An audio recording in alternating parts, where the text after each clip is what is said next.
Before we start the show, Andy, I'd just like to say a quick thank you to our podcast sponsor, Wealthsimple, one of the leading online investment platforms globally. Now, Wealthsimple manages over £3 billion for more than 200,000 customers.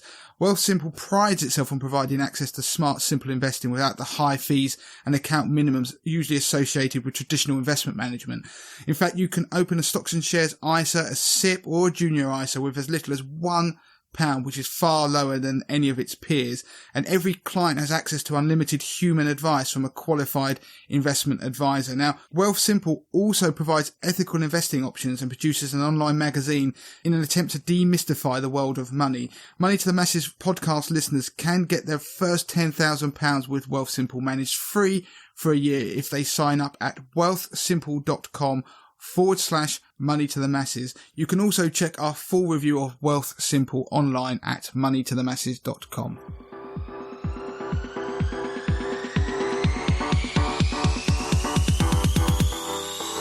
Hello and welcome to episode 270 of the Money to the Masses podcast with your resident expert, as always, Damien Fay, and me, Andy Leeks.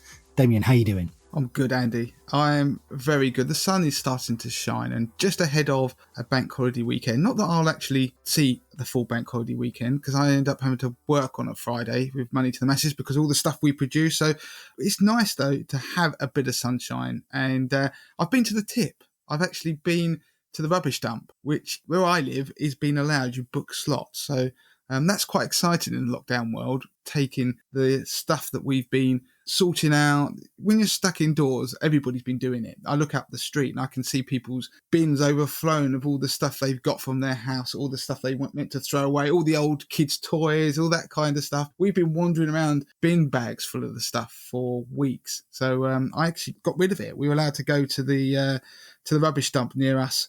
Had some new system which enables social distancing. So that was quite a perk. That felt good.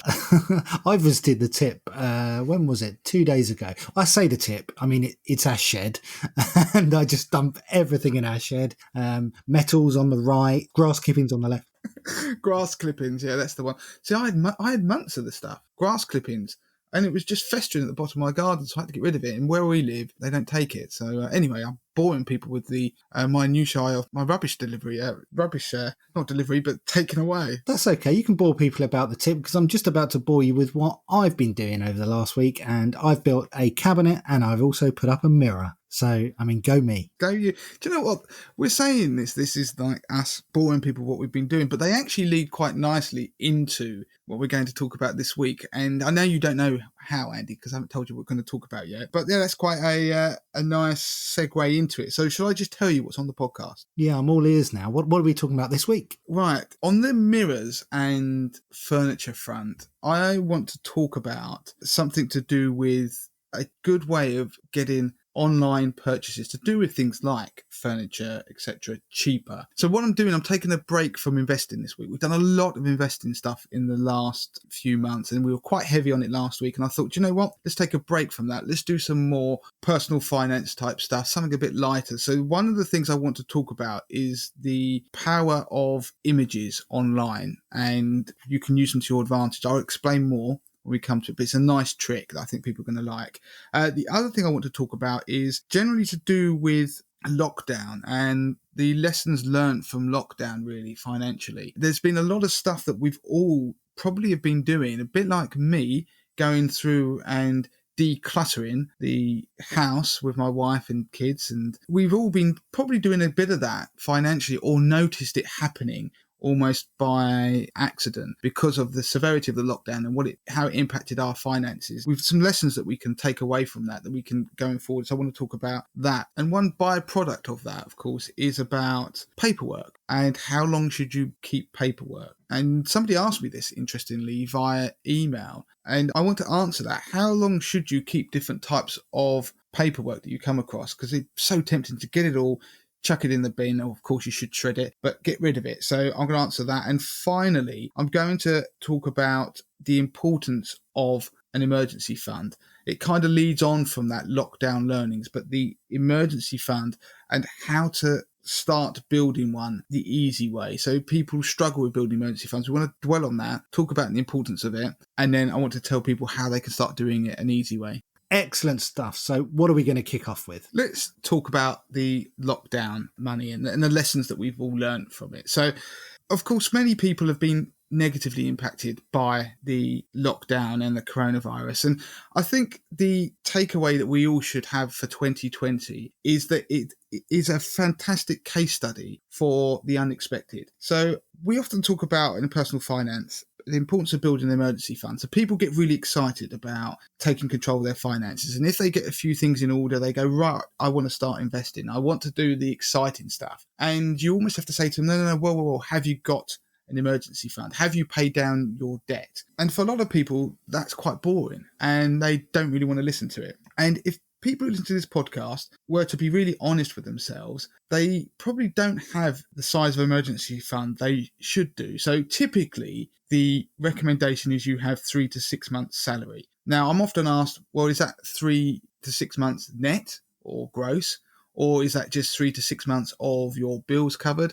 Well, it's down to you, really. But to my mind, the bigger the sum, the better. So if you've got 6 months of gross salary saved up, then you should be able to weather any of these storms that come along for at least, well, for 6 months. You should be able to get back on your feet. So the thing is, if you only have an emergency fund that covers your essential bills, then you can't cover any discretionary spending that will occur during a period of, say, like we've had now, things that pop up that you don't realise that have got to be done, fixing the boiler or something like that. I know you can have access to credit, which is another reason why you need to keep your credit paid down. So you've got access to credit in an emergency. It's no good being maxed out on all your credit cards, but it's good to have a buffer because bills crop up. So it's really interesting when the government started to create the various different schemes to try and get people through the coronavirus lockdown financially. So we had the furlough scheme. Nobody had ever heard of the word furlough until this year. And so initially it was for 3 months because it was seen as the period which they hopefully could reopen the economy. And if you take that and mirror it into your own personal finances, if you get made redundant or something bad happens, then you should hopefully be able to try and make some headway into repairing the damage within 3 months. You'd hope you'd be able to go and look for a job and you might be able to make some inroads to finding a new job. Even better if you've got 6 months saved up. So 2020 is going to be the case study for why you need an emergency fund, I think. And it's things you can't predict. This Black Swan event is something that could never have been predicted. I read a headline today that said the Bank of England are now predicting the economy is going to contract. I think it was up to 30% in the second quarter this year. And it was going to be the deepest recession in 300 years. In 300 years, I mean, that's unbelievable. So in terms of an emergency fund, this period, we're not going to ever probably get another period that can demonstrate quite how bad things can get. So what I want people to do is focus on paying down debt if they can, and build an emergency fund. Now, I'm thinking more once we get out the other end side of this, or if you are lucky enough to not have had your income impacted. Of course, there will be people now who are at the point of firefighting. Hopefully, if they've got an emergency fund, then they are surviving and they'll be grateful. I've seen a lot of people writing in our Facebook group, in other Facebook groups, saying about how glad they are that they actually have an emergency fund. They'd listened to the advice out there about doing so ahead of this. So, of course, it's not always easy to build an emergency fund because we've got lives, haven't we? And we're trying to live our best lives and we have bills, we have children, all these things. But what lockdown has actually done, it's made us become slightly more inward looking and a bit more insular. So that consumer generated stuff that's out there, the consumerism, the desire to have to keep up with the Joneses has dropped away because we're not seeing the Joneses. And so we're all probably finding we're spending less because it's probably forced upon us financially, or just because we're not going out anymore. We're not going to the cinemas. We're not going to restaurants. The kids can't do their clubs. All these things we'll be spending money on petrol. We're walking places. And so we're starting to get an insight to how frugally we can live. And it's also a brilliant insight into the financial independence world. So you remember that FIRE movement we often hear about? Financial independence, retire early. Got it, yeah. Yeah. And we're kind of starting to live that in these couple of months, because if you've been fortunate enough to not have your income impacted too negatively, you probably found that you've started to look at your bills and you started to cut them back, or you've inadvertently cancelled your gym membership because you're not going anymore. You're starting to work out to Joe Wicks at home. You're starting to go for a run every day because it's the only thing you can do. And it's those things that you're starting to realise, why don't I do this before this happened? Why wasn't I doing this? Why was I spending money on a gym membership that I wasn't really using?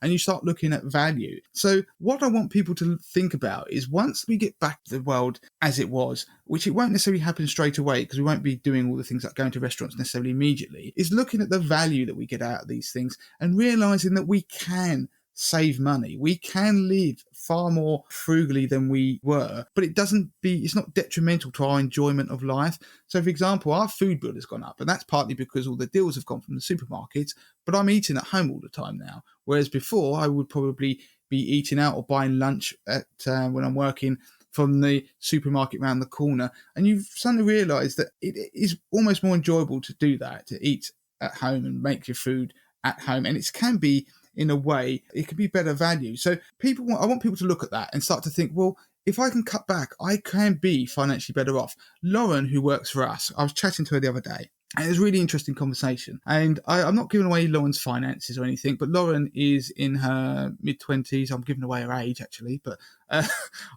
she's in her mid-20s. And she is looking to obviously want to get on the property ladder and everything that somebody of her age wants to do. And she has found, obviously, that she's been able to save a lot of money in this period. There's been things that obviously have impacted her, but because she isn't commuting and because she's been able to save from not being able to go out. And it's interesting from her point of view. She has now saved and has been paying things like debts, like lots of people have been able to do with this extra money. It's not more money. She's just realised that she's not spending as much. And it's partly the idea that she's not missing out. And I can totally get with that. Yeah. I'm one of the world's worst for sitting indoors on a weekend and thinking I could be going out and doing something. I'm one of those people who just can't sit still. And it doesn't mean I go out and spend money, but the fact is, if I go and do things, I'm more likely to spend. And that realisation that the world isn't different, that you can FaceTime your friends. I'm probably seeing more people than I've ever done virtually. Not physically, but virtually. And it's still enjoyable. So yeah, we're realising that the world can be as enjoyable as it was before, but we can do it and actually save money. So she's achieving so many goals. And in fact, I think she's going to go and appear on another podcast. She's going to moonlight. Somebody's asked her to appear on another podcast. And it's probably going to talk about this. And so maybe we should get on our podcast, Andy, and actually get her to talk about some of it. But I'm loving the idea that we are now getting insights into the financial freedom world, the importance of an emergency fund, our addiction to things that are consumer driven, so things we're buying stuff we do not need, and the money and happiness equation. We're also realizing that we can cut our bills drastically, and that money that you can cut from those bills can be like an extra pay rise, the equivalent, and now that can be used to go towards a cash buffer. So people who have struggled to build an emergency fund can do so relatively quickly if they cut back on all those things and just live that lockdown lifestyle, which we've done.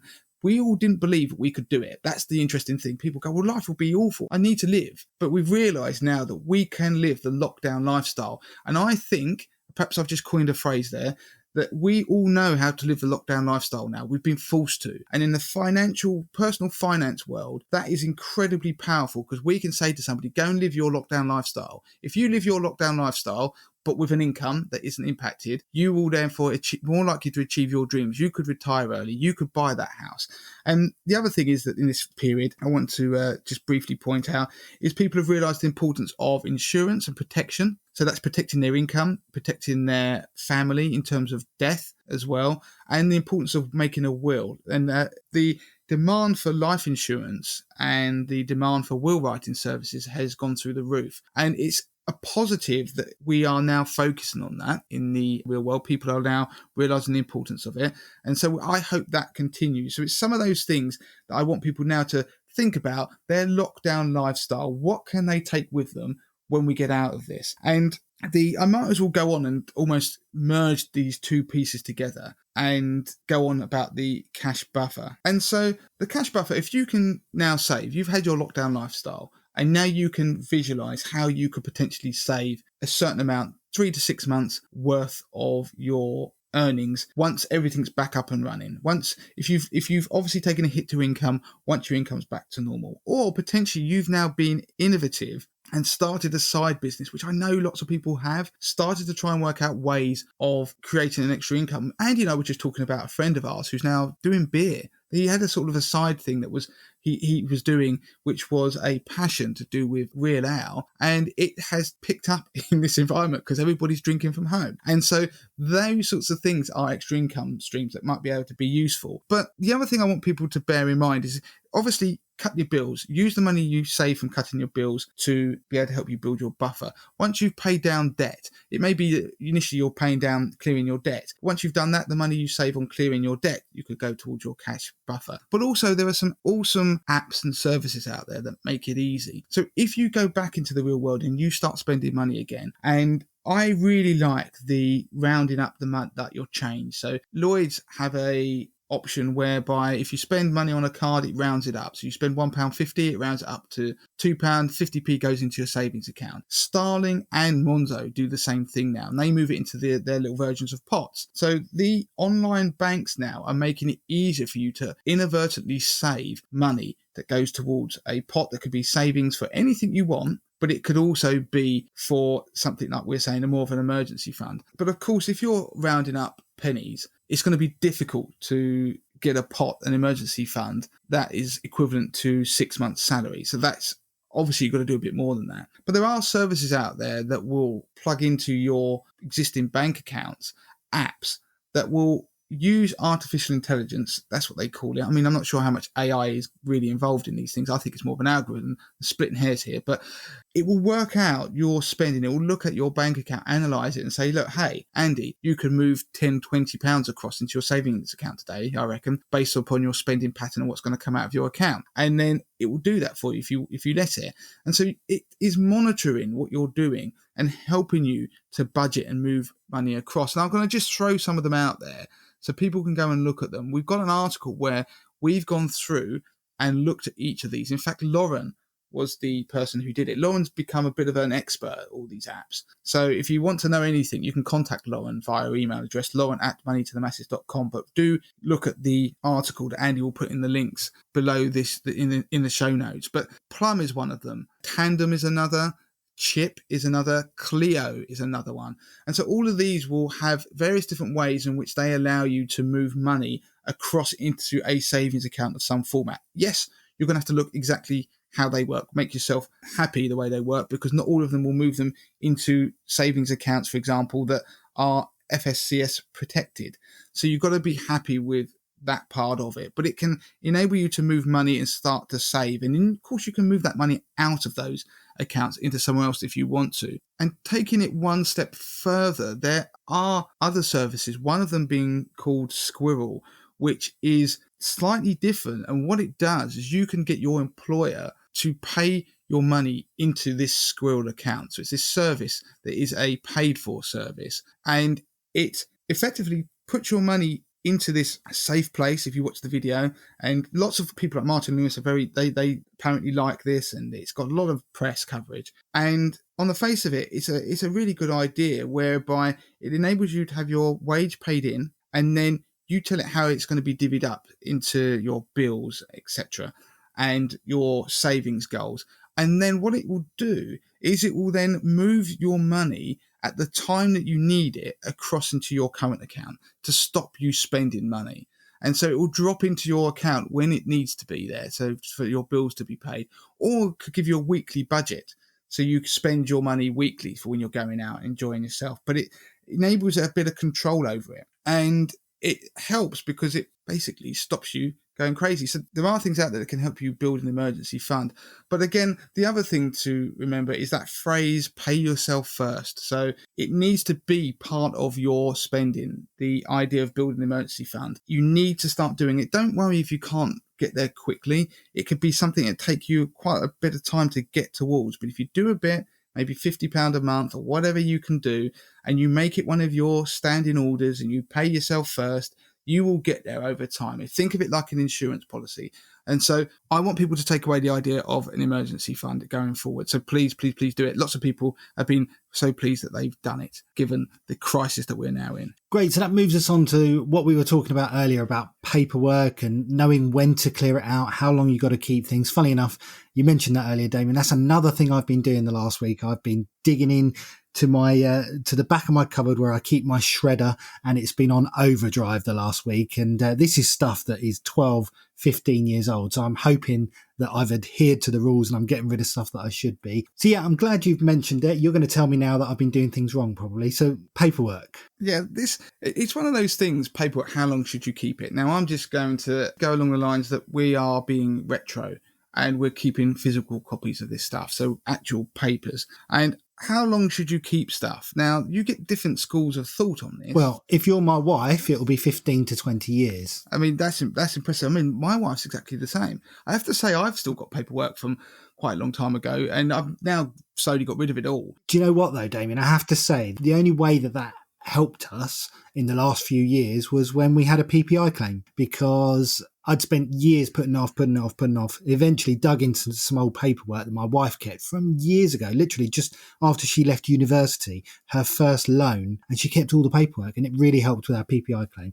I'm not saying people should do that, but that's the only advantage I can see. Yeah, and Andy, you have just jumped ahead and beautifully given an example of one where it can help, because likewise I had a similar thing, and I was battling with a company to try and get a PPI claim that I knew had PPI because I called them out on it at the time, and it's going back and forth about paperwork. Well, you're talking about paperwork 20 years ago, so even the best will in the world, it's unlikely I'd ever find any paperwork that was in relation to something 20 years ago. So anyway, there is no given rules on these things, but I've got my own views and looking at some of the views that are out there. And actually, there was a really good piece by Saga, who obviously do a lot of stuff for elderly people. And I'm guessing elderly people have loads of paperwork stacked up. And some of their advice I thought was pretty spot on. Bits of it I would probably do slightly differently.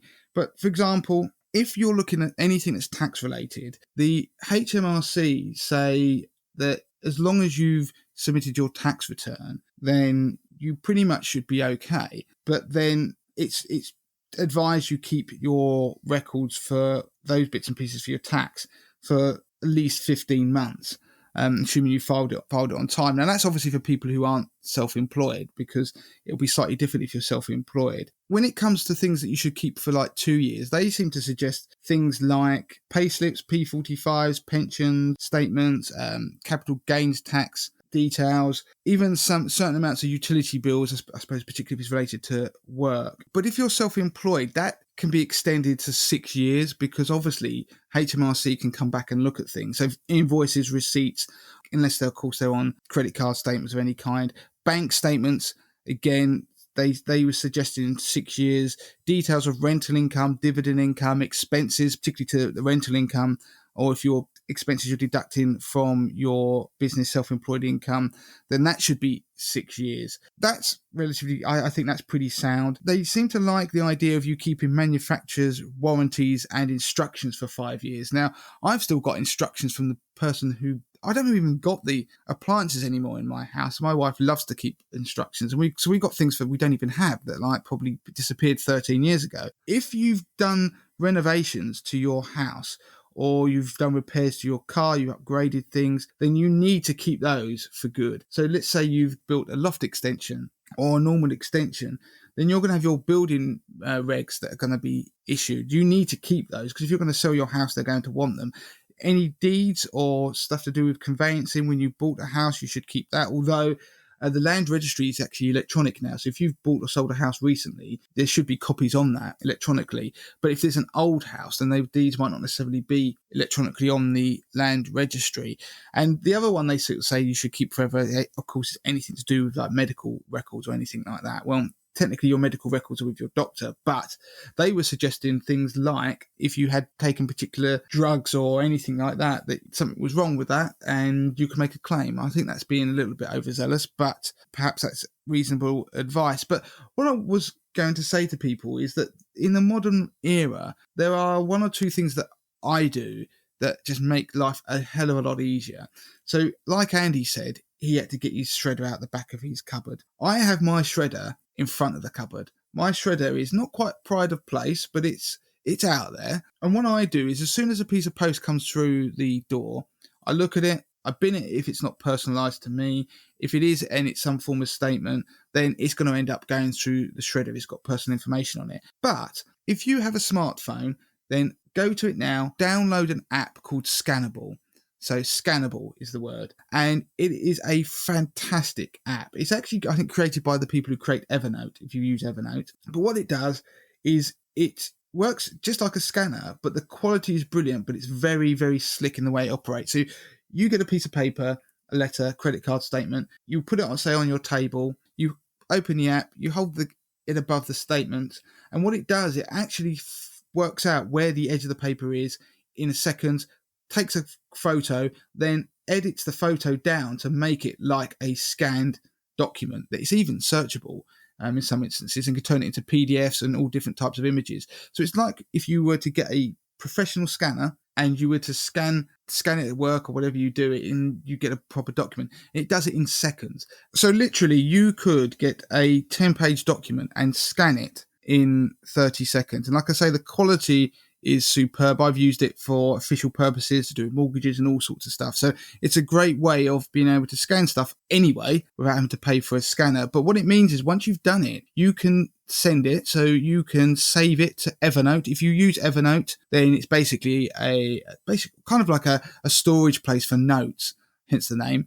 And you can actually attach documents. But what you could do is you can email it. And if you emailed it to your personal email, so let's just say, for example, you had a Gmail account or Hotmail account or whatever it is these days that people will necessarily have. If you send it to them and you put in the subject a particular phrase or word and what the item is about, then it will hit your inbox. Next thing to do is if you go into your email inbox and set up a filter.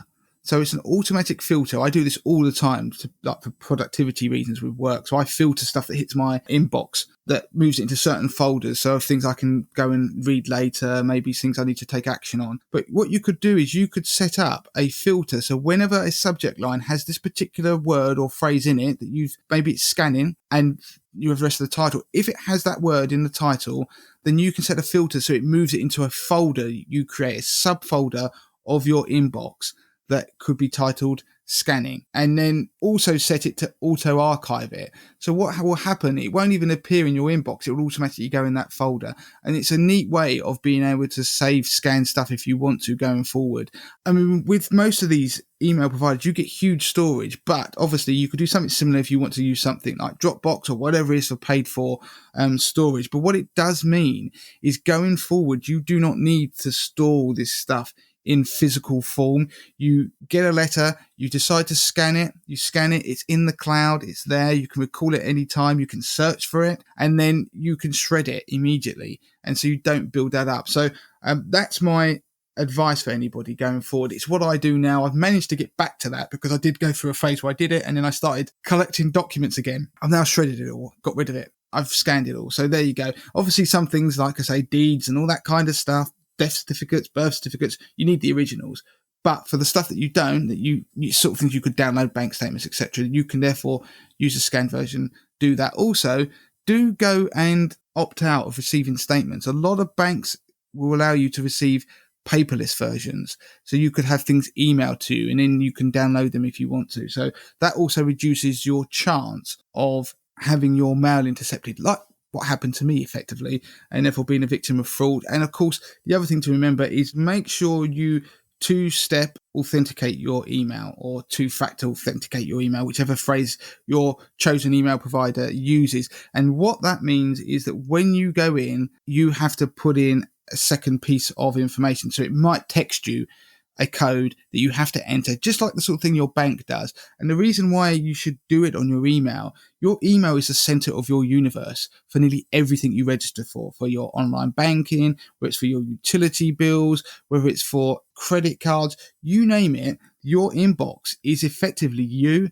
And if someone accesses that, they can then reset every password, every service you have in existence, and then lock you out of it before you realise. And I've talked about it on a previous podcast. I wish I'd had the number actually, but if you go back and search it, of an example where somebody had their life hijacked by a hacker who locked them out of their inbox and then tried to blackmail them, and then entered all their bank accounts and started moving money around, and they just couldn't stop them. And it becomes very difficult to get it back.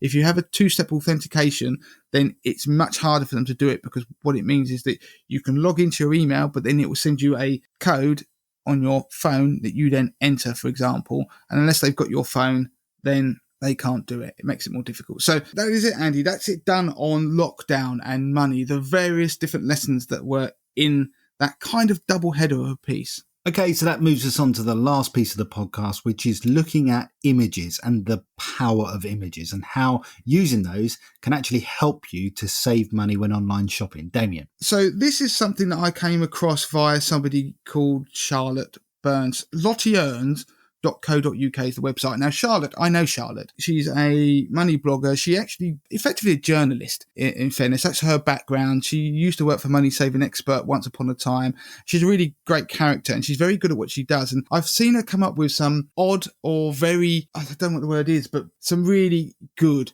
money saving stuff, like money saving hacks. And I've seen people like the national newspapers then rob it off her and don't give her credit. And I think that's terrible. So Lottie has done a piece on Google image searches, and it's in reference to Wayfair. Now, I'm not the biggest shopper on the planet, but if you watch TV, you've probably seen the adverts. I think it's Lorraine Kelly in them. And it's effectively a shop that sells pretty much everything, particularly stuff to do with the house. So it sounds thousands and thousands of items to do with furniture, lamps, you name it, it's on there. And what Lottie discovered is that if you take an image from that site, so let's say you find a lamp you love and it's an expensive lamp, maybe it might be over £100. You take that image and you reverse search it in Google. Now you can do that. If you go onto Google and search for Google image search, you will find the URL for it, and it's a search engine where you can put in a URL for an image on the internet, or you can download an image and then upload it to the search engine.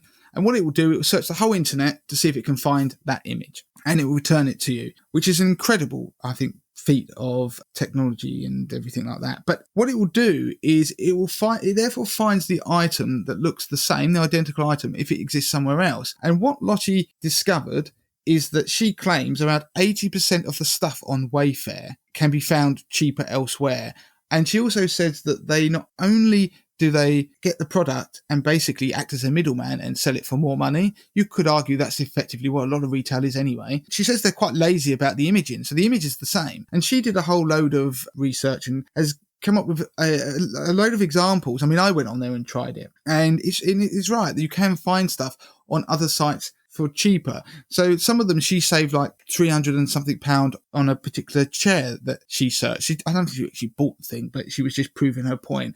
And what happens is with the image search, it normally throws up either the same item for cheaper on things like eBay or on smaller independent stores within the UK or overseas. You might find these overseas in Europe, America, sometimes as far as China, but you can have them shipped to you and it will still be cheaper. She particularly found that if you went for the cheap items, so things that are probably around about 30 quid, then they were more likely to be being shipped from places like China, and you could end up finding them on sites like Alibaba and sites that are particularly popular in China. So the point of this piece is go and have a look at Lottie's blog that she does on it, but essentially I've explained it there. It's a great piece. She has some other good stuff on it. It's well worth following her on social media. She's actually quite funny as well.